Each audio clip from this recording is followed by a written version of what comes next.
అగ్నిని తెలిసి ముట్టుకున్నా తెలియక ముట్టుకున్నా దహించి వేస్తుంది. అలాగే భస్మాన్ని తెలిసి ధరించినా తెలియక ధరించిన వారికి పవిత్రతను చేకూరుస్తుంది. దీనినే శివపురాణం విద్యేశ్వర సంహితలో ఈ విధంగా చెప్పబడింది.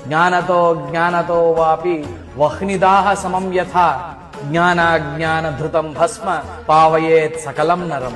అలాగే యాని తీర్థాని లోకేస్మిన్ గంగాద్యా సరితశ్చయాః స్నాతో భవతి సర్వత్ర లలాటే యస్త్రిపుండ్రధృత్. ఈ భూమిపైన గంగా మొదలగు పవిత్ర నదులు ఎన్ని ఉన్నాయో వాటన్నిటి యందు స్నానం చేసిన పుణ్య ఫలితము భస్మమును 3 రేఖలుగా ధరించడం చేత కలుగుతుంది.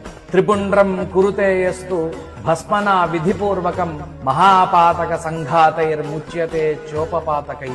విధిపూర్వకముగా 3 రేఖలుగా భస్మాన్ని నుదుటి మీద ధరించడం వల్ల పంచమహాపాతకములు మరియు మనం తెలిసి తెలియక చేసిన పాపములన్నిటి నుండి పవిత్రత చేకూరుతుంది.